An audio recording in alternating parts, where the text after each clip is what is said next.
2. Hello, ladies and gentlemen, and welcome back to Inside Movies Galore. I'm your host, David Strege, and here in the room I have with me Tanner Wadsworth. It was the CEO of Streamlette.com, as well as the streaming site that I aforementioned. So welcome to the show. Thanks, David. I appreciate your time coming on here. So I figured I'd ask you a little bit about who you are, first of all. So why don't you tell us a little bit about yourself, and then you can tell us a little bit about a little bit more about Streamlette as a site and what your company has for the indie community out there.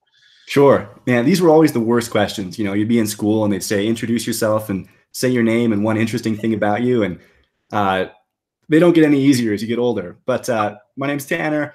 My background is actually in advertising. So I went to school to study advertising copywriting. Okay. So for a long time, my career was writing advertisements for TV. So I worked for PepsiCo on the Gatorade team at an agency in Kansas City. But before I went to school or even got interested in doing like a grown-up career, I was always really interested in movies, which I think is pretty standard for kids from my demographic and my age. So I've always been really interested in movies and how they work and how you make them, and that interest stayed alive. So I actually went to college in Utah at a school called BYU, Brigham Young University, and that's right down the valley from where the Sundance Film Festival is held every year. So one of the kind of annual traditions that me and my buddies would have is we'd drive up the canyon and we'd go to Sundance and we'd try and catch a film, and it actually turned into a podcast. So I think it's kind of funny that I've come full circle from, I used to be the one doing the interviews, and so it's weird to be in the opposite chair, trying to come up with stuff to talk about. But at Sundance, we got to meet a whole bunch of super cool people. We do interviews with filmmakers, from all over the world. And as time went on, as we did this podcast for several years, the thing that I noticed was just that everybody at the festival really who wasn't, already an A-list Hollywood actor had the same problem. And that was just that it was freaking difficult to distribute indie films. So you'd spend $500,000 of your own money, make this beautiful film. And if you got to Sundance, you're one of the lucky ones, right? That's just a dream for most people. But even then, there's no guarantee that you're going to make any money out of it. Getting a distribution deal, just what that has meant has changed so much in the last 15 years that all these filmmakers I was talking about were kind of up a creek, it felt like. They had a lot of money in their projects. They didn't have a really clear way forward. And so I started thinking there's got to be a better way, because there's great independent films out there that don't get the exposure they deserve and that don't have a chance to find an audience. Okay. So fast forward a few years to where I'm at an advertising agency, and I felt like I finally had the resources and kind of the know-how to do something about it. And I was at a cafe in Kansas, right across the border from Kansas City. I just had the idea, what if we build a streaming website that's kind of like Instagram, where all the videos are hosted on a feed rather than kind of like a dial pad like the UI is right now on Netflix and Amazon and those places. Okay. And it seemed like the benefit would be that every film would have kind of an equal chance to be discovered that way, right? Because you just scroll through until you found something that looked interesting, watch it, and it would be a good opportunity for people to discover films that didn't have a huge marketing budget. So, I did it. We coded out this website, myself and a couple partners. Streamlette went live for beta testing a couple months ago. Okay. And it's been super successful so far. It's been really exciting to see kind of the quality of content that we've been able to gather just in a very short amount of time. The really talented filmmakers who've been willing to trust us with their work, and kind of cool to build up a little bit of an audience as well and get a group of people who are really passionate about indie film together. So that's kind of the really condensed version of the Streamlette story. Okay. The next question that I had is before you even allowed Inside Movies Galore and Inside Look on some of the films that are happening on the site, there was a customer that was actually asking a question about, and I'm going to reword it just a little bit so that maybe you can explain. Now, this customer actually had something about okay, you have the ability on your site to edit information if director or something like that gets them wrong, not the ability to edit their film, correct? Yeah, so I remember this, Dave. What was happening is I made a post about Streamlette on a filmmaking forum. There was someone who read our license agreement and took issue with a couple things in the license agreement. I did my best to kind of answer his concerns.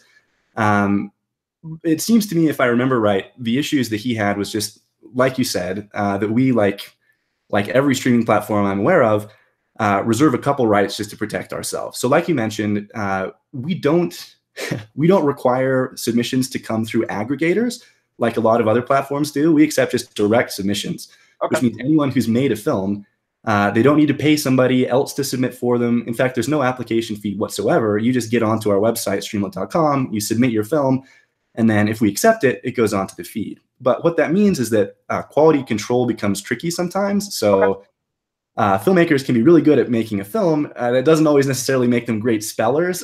So we've had to make, occasional corrections to the synopses that people submit with their film. We usually check through the links to make sure that, the IMDb links for the cast and crew are correct. We do also, as part of the promotion services that we do for content on our platform, is we'll sometimes cut together little highlight reels. So maybe we'll grab a really cool scene. If a filmmaker doesn't have an actual reel of some of their things, you guys actually do it for them. Yeah, exactly. So, I mean, the license agreement is right there on the site, and you can see what rights we reserve. But for content that's shorter than, I think it's 5 minutes, we reserve the right to, well, I think it's longer. It's like 10 minutes. We reserve the right to show at least a minute. And then for films longer than that, we can show 3 minutes just for promotional content, because we want to show people the cool stuff that we have on Streamlette. The biggest asset that we as a company have is, the content that people have uploaded. And so we want to show that to people, not in its entirety, because we want them to subscribe. We want them to, to get that subscription fee, which we can then share with filmmakers. But if people aren't aware of the content that we have, it's just a tough sell. Like, that's the biggest selling point, is just, the amazing indie films that we have. Okay. So what I figured I'd do is I'd let you do kind of a walkthrough of a possible scenario, so that filmmakers can know the possibilities of what they could get from submitting a film to your website, and then what process does it go through to get to that distribution process. So first, a filmmaker uploads a film to your website, correct? Correct. And then from there, where does it go from there? Right. So the minute a film is submitted all the way, it goes onto our servers. So the film is there, it's on Streamlette, it just hasn't gone live yet. So it's not visible to everybody. You can't upvote it or downvote it. And then it's just a review from the admins. So the admins, usually that means myself, or, there's a small admin team that I sometimes outsource stuff to. And when we review films, what we're looking for is mostly technical specifications. So we need to make sure that it plays smoothly on the site. We need to make sure that it's not grainy. We need to make sure that, I mean, nobody's done this, but we're still aware that, the internet's full of trolls. Like, we don't want people submitting weird shiz onto Streamlette that, if we don't review, is going to somehow sneak its way out there on the feed and get us all in trouble. So we don't, I mean, to this point, we haven't been super selective about whether we like the films, because that's always going to be subjective. And the beautiful thing about the Streamlette interface is that it is user curated. So if something gets submitted to Streamlette that really is not very good, the users just downvote it, and that's already happened a couple times. There's a vote system on here. Why don't you explain the vote system to the audience? Yeah, I'm excited about this because this is one of the things that makes us really different. So Streamlette has always been designed to be a community. So it's not just a passive watching experience like Netflix is. Netflix actually just a couple of weeks ago removed the option to review a film at all. Like, if you're just a user, you have no say in the reviews on Netflix. Streamlette is the total opposite. Like, your reviews and your feelings about a film are actually really important for how that film succeeds on the feed. So like I mentioned, imagine Instagram. You've got this feed of content that you can kind of scroll through. At the very top of the feed, when you first log in, those are going to be the very new films that we've received, and then the highest rated films that we've received. So when you watch a movie, you'll see on the Streamlette player that there's two little arrow buttons. There's an arrow that points up and an arrow that points down. If you like, yeah, if you like a film, you click the upward pointing arrow, and that actually moves the film up the feed. It makes it higher so that when other people log in, they're more likely to notice that film. Okay. By upvoting it, you're essentially saying, hey, I think this deserves to be watched more often. So it's like when a film gets submitted to a festival, going on the audience vote, correct? That's exactly what it is. If you wanted to look at it this way, Streamlette could be called kind of an ongoing audience choice award. So at any given time, the top movies on the feed are basically the most popular movies on Streamlette with our audience. And it's always changing because new stuff is always being added. But it's kind of a cool feature to be able to see what other people like.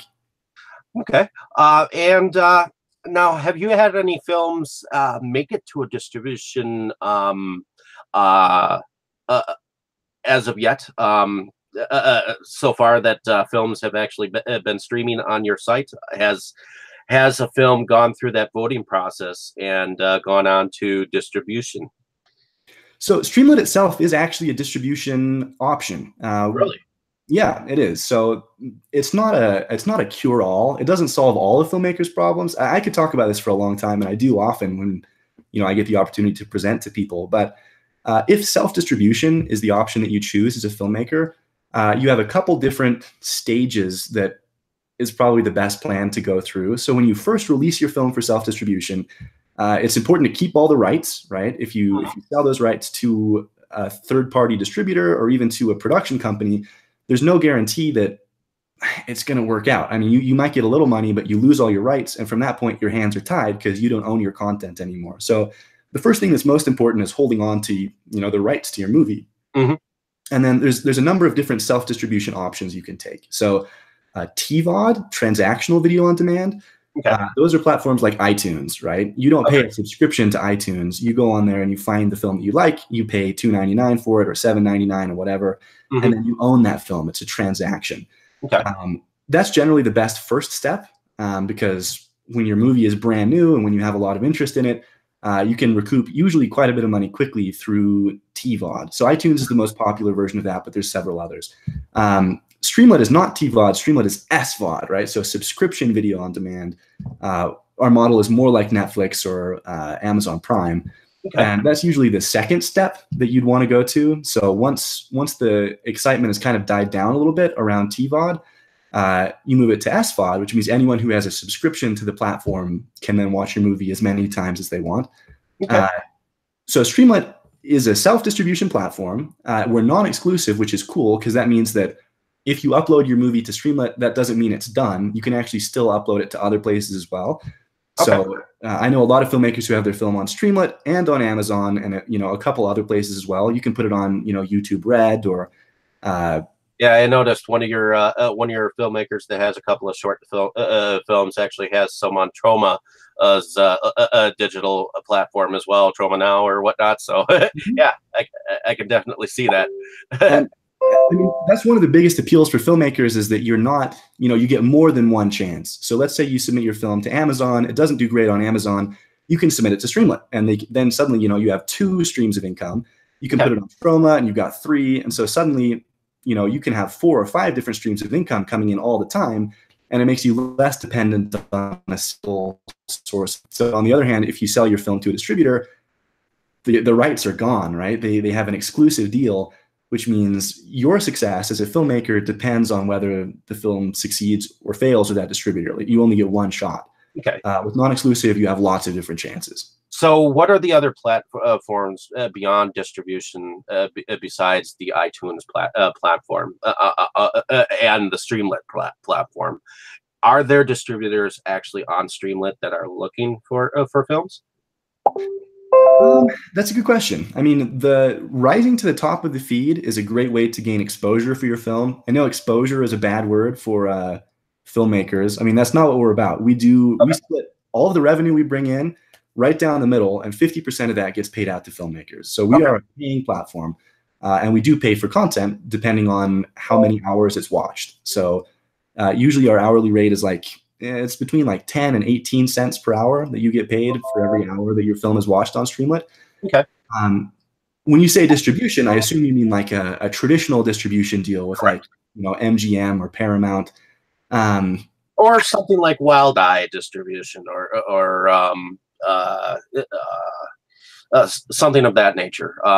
You know, because right now you're gearing towards some of the more independent features, and some of these platforms that would go to, like, you know, Sundance, or you know, to pick up independent films. You know what I mean?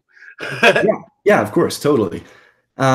It's a good question. I don't have a great answer because there's no way I'd be notified if there was, you know, I get a notification when someone signs up, but I don't necessarily get a background check on whether they're a distributor or not. I do know that in the event that someone's film does attract that attention from distributors on Streamlette, part of our non-exclusive license means that you can take your film down at any time. So let's say you do, you know, the attention that your film gets on Streamlette leads to a potentially more lucrative deal with. Okay, so you could actually put like something like, could you actually put like a, you know how festivals often give like these leaf-like selection things. So you could almost like put your brand of Streamlette logo on your film and say it's Streamlette approved. Yeah, you totally could. I mean, we already have, when you upload to Streamlette, you get a file that has little assets on there that you can share. So, you know, it has a button that says, hey, watch this now on Streamlette. In the future, because like I mentioned, it is essentially an audience choice award. Okay. Films that stay on the top for longer than a couple days, we're looking at building, just like you mentioned, little laurel wreaths that filmmakers can then put on their DVD cases. They could put on their Facebook pages. Just another way of saying, hey, this film it's been out in the world and people like it. You know, it's already succeeded. Alrighty, cool. Now, is there anything else that you would like to share about your website that maybe filmmakers don't know right off or right away, at least within the license agreement, before I let you go? You know, there's so much cool stuff that's happening that it's kind of hard to bottle it down. The license agreement is really self-explanatory, and you know, if you go to streamlette.com and scroll down to the bottom of the page, there's actually a little button that just says license agreement. So if you are a filmmaker who's considered uploading, you don't want to commit all the way, you can actually read the license agreement without signing it there. It is very comparable to what you'd sign on Amazon Prime or what you'd sign on another non-exclusive distribution platform like that. I guess the final message with Streamlette is just that the whole reason that we exist is as an answer to the film streaming industry at large moving away from independent film created by third parties. So what happened is when Netflix and Amazon first started streaming, they were buying independent content. And so everyone got all excited. They're like, oh man, the industry is changing. Like Netflix is totally going to change the way we do distribution and they're going to be our go-to distributor from here on out. But the excitement kind of died out because what happened was Netflix was just kind of playing. Like they bought all these films and then used them to gather streaming data. Mm-hmm. So they were data mining everybody to see what content performed best, what kind of characters, what kind of storylines people likes to watch. And then they use that data to make their own original content. So Netflix, Amazon, Hulu, all these big first generation web streaming platforms are kind of moving away from buying independent film, from being distributors, and are moving into producing film, being essentially production studios. So that created this whole gap where a lot of filmmakers were really disappointed that, you know, they thought all their problems were solved and that Netflix was going to buy all their content, and it just didn't work. So Streamlette kind of was able to step into the void and collect a lot of that content because we're actually, you know, as cheesy as it says, like the reason why we're in this is because a lot of independent films deserve more exposure than we're getting. So we are first and foremost like a distributor of independent films. That's what we do. We're not ever going to branch out and become like our own production studio. We exist as a showcase where independent filmmakers can submit their stuff and get attention for it and get paid for it, get a fair price for their work. Okay. Now, would you, in fact, in the future, you know, as Streamlette builds, would you, in fact, be able to eventually possibly provide, you know, I'm not. This is just hearsay, but would you be able to provide the service of possibly putting any of these films on a like a physical release or something like that down the road, or is that or is that something that is not possible, at least with your company? Good question. Honestly, that's not something we'd considered. I know a lot of filmmakers, like you can make good money through selling DVDs in Walmart, for instance. And that's not what we're set up to do right now. Right now, we are strictly just a web-based subscription video on demand platform. But there's a whole bunch of really exciting opportunities for us in the future.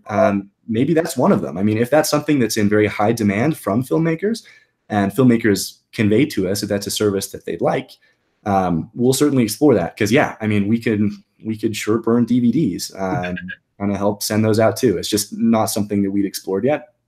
Okay. Cool. Well, I appreciate you being able to come on and explain some of what your company is about. I'm hoping that this will open up a few more doorways for you. And I wanted, since I really believe in your company, and I wanted to let people know a little bit more about. Even though I know you do your own advertising or whatnot. I believe that I have some kind of an audience out there. So, but hopefully people will look at your website and think of it as a platform that they can go to, and just it'll speak for itself. So, thank you for coming on. It was a pleasure to talk to you. And if you have any other do you have any other comments for the audience or whatnot? If not, just let us know where we can find you. I'm sure there's websites and whatnot that you can tell the audience where they can specifically find you. Well, there's one thing that's worth saying before you go away, and I guess this is something that your audience probably already knows, but yourself, David, you're actually one of our kind of featured indie film reviewers. So okay. You've reviewed a lot of kind of our good content in the past, and we've actually given you a promo code, right? So that your followers can get discounted access to the Streamlette service. It's like Streggy 18, is that right? Yep. So, ladies and gentlemen, if you watch a film, if you use the promo code Streggy 2018, you can definitely check out Streamlette, at least at a discounted price. So definitely check out the site if you can like and subscribe to our channel. And where can we find Streamlette at? Does it have a website that we can go to?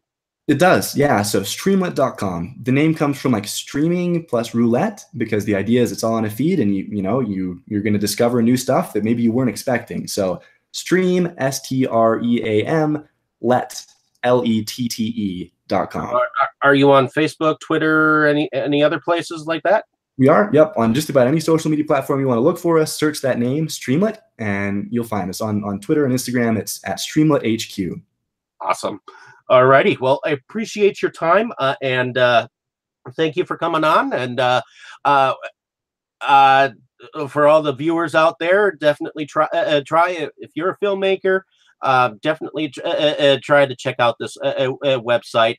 You can definitely, I mean, it is what he presents it as, and I hope that this gives a little bit more of an opportunity for filmmakers out there to think better of the site. So, in any case, like and subscribe to our page if you have not. Thanks for listening, and stay tuned. Next week, this week, the Inside Movies Galore crew will be going on to discuss the original Django from the 1960s, starring Franco Nero. So definitely check that out, and stay tuned for more reviews coming from Streamlette and from many other independent filmmakers that I'll be putting out there for Inside Movies Galore. So thank you for listening, and have a great day, evening, and morning wherever you are.